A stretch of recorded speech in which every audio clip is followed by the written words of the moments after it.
ஒரு வழியா இந்த கதிர் ஆசைப்பட்ட மாதிரியே ராஜி வந்து போலீஸ் ஆனது உங்களுக்கும் பிடிச்சிருந்துச்சுன்னா மறக்காம இந்த வீடியோக்கு ஒரு லைக் பண்ணி உங்க ஆதரவு தருவீங்க. பாண்டியன் ஸ்டோர்ஸ் அப்கமிங் ப்ரோமோல என்ன நடக்க போகுதுங்கிற ப்ரெடிக்ஷனை இந்த வீடியோல பார்க்கலாம். யாருக்காக போலீஸ் ஆகிறமோ இல்லையோ கண்டிப்பா கதிர்க்காவது நம்ம போலீஸ் ஆகி தான் தீரணும். நமக்காக கதிர் வந்து ரொம்பவே கஷ்டப்பட்டுனா என்னதான் நம்மளை பிடிக்காம கல்யாணம் பண்ணிருந்தாலும் நம்ம கனவு என்னங்கறத தெரிஞ்சுக்கிட்டு நம்ம போலீஸ் ஆகணுங்கிறக்காக அவன் இந்த வயசுலயே வந்து வேலைக்கு போக ஆரம்பிச்சிட்டான். காலேஜ் படிச்சுட்டு இருக்கிறப்ப அவன் வேலைக்கு போகணுங்கிற எந்த அவசியமே கிடையாது. ஆனா நமக்காக தான் அவன் கஷ்டப்பட்டு இவ்வளவு தூரம் பண்ணிருக்கான். அவனோட கஷ்டத்தை தீக்கிறக்காவது கண்டிப்பா நம்ம போலீஸ் ஆகணும். இதுக்கப்புறம் கண்டிப்பா வேலைக்கு போயிட்டு கதிர் நம்ம நல்லபடியா பாத்துக்கணும் அப்படி சொல்லிட்டு ராஜிவும் நிறைய கனவெல்லாம் கண்டுகிட்டு இருந்தாங்க. இப்ப கதிரோட கனவெல்லாம் நிறைவேற்ற மாதிரி ஒரு வழியா ராஜி வந்து போலீஸ் எக்ஸாம் கிளியர் பண்ணிடுறாங்க. ஃபர்ஸ்ட் இந்த விஷயத்தை கதிர்கிட்ட கூட சொல்லாம ரொம்பவே சர்ப்ரைஸா தான் வச்சிருக்காங்க. வழக்கம் போல டியூஷனுக்கு போற ராஜி வந்துட்டு டியூஷன் எடுக்க போன இடத்துல அந்த பிள்ளையோட அம்மா ரிலேட்டிவ் வந்துட்டு பினான்ஸ் வந்து குன்றக்குடியில் ஆரம்பிக்க போறாங்க அப்படிங்கிற விஷயம் தெரிஞ்சிருது. இந்த ஊர்ல இருக்க எல்லார்கிட்டயுமே நாங்க லோன் கேட்டு பார்த்தோம், எங்கேயுமே லோன் கிடைக்கல.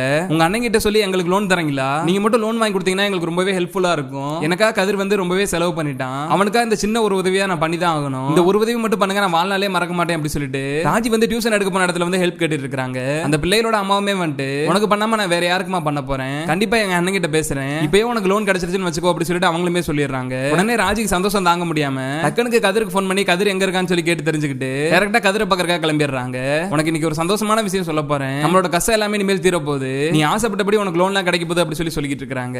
நீயே ராஜி புரிஞ்சுக்காம பேசிட்டு இருக்கிற, இந்த ஊர்ல இருக்க எல்லா பேங்குமே ஏறி இறங்கியாச்சு, யாருமே நமக்கு லோன் கொடுக்க தயாராவே இல்ல, நமக்கு யார் லோன் தர போறா, எப்படி நமக்கு பணம் கிடைக்க போகுது, எப்படி நம்ம கஷ்டம் தீர போகுதுன்னு சொல்லி கதிர் புலம்பிட்டு இருக்காரு. அப்பதான் ராஜி வந்து நடந்த எல்லா விஷயத்தையுமே கதிர்கிட்ட எக்ஸ்பிளைன் பண்றாங்க. அந்த பிள்ளைகளோட அம்மா வந்து கண்டிப்பா லோன் கிடைக்கும் சொல்லிட்டாங்க, அதனால நம்ம ரொம்பவே தைரியமா இருக்கலாம், நீ ஆசைப்பட்டபடியே வந்து உனக்கு டிராவல்ஸ் கிடைக்க போகுது, அதனால நீ இனிமேல் யாருக்காவும் லோன் கிட்ட போய் நிக்க தேவையில்ல அப்படி சொல்லிட்டு ராஜி சொல்லிட்டு இருக்காங்க. ராஜி இப்படிலாம் சொன்னது கேட்டதுமே கதிருக்கு கோவம் வர ஆரம்பிச்சிருச்சு. நான் எங்க அப்பா லோன் வாங்கி தர சொன்னதுக்கு வேணான்னு சொல்லிட்டேன், இப்ப நீ எதுக்கு தேவையில்லாத வேலையை பார்த்துட்டு இருக்கிற, நான் தான் ஆரம்பத்துல இருந்து சொல்லிட்டேன்ல எனக்கா யாருமே லோன் வாங்கி தர வேண்டாம், என்னோட தேவையை என்னால பாத்துக்க முடியும், அந்த டிராவல்ஸ் ஆரம்பிக்கிறதுக்கு பணத்தை எப்படி ரெடி பண்ணுமோ நான் அப்படி ரெடி பண்ணிக்குவேன், எனக்கு யாரோட தயவுமே தேவையில்ல அப்படி சொல்லி கதிர் வந்து பேசிட்டு இருக்காரு. நம்ம இவ்வளவு தூரம் ரிஸ்க் எடுத்து கதிர்க்காக எல்லாமே பண்ணோம்னா அசால்ட்டாவே எந்த ஒரு உதவியுமே வேணாம்னு சொல்லிட்டு போறான், இவனுக்காக நம்ம ஏன் இறங்கி வந்து பேசணும் அப்படி சொல்லி டென்ஷன் ஆகிற ராஜி வந்துட்டு கதிர் அப்படியே அங்கேயே விட்டுட்டு வீட்டு கிளம்பி வந்துடுறாங்க. ராஜி கோமா இருக்குதுங்கிற தெரிஞ்சுக்கிட்டு கதிர்மே வந்துட்டு படிப்புல கான்சென்ட்ரேஷன் பண்ணணும் அப்படிங்கிறதுக்காக வீட்டுக்கு வரப்பே ராஜிக்கு தேவையான நோட்ஸ் எல்லாம் வாங்கிட்டு வராரு. நோட்ஸ் வாங்கிட்டு வந்து ராஜி கையில கொடுக்குற கதிர் வந்துட்டு அதை பிரிச்சு பாரு உள்ள என்ன இருக்குன்னு பாரு அப்படி சொல்லிட்டு இருக்காரு.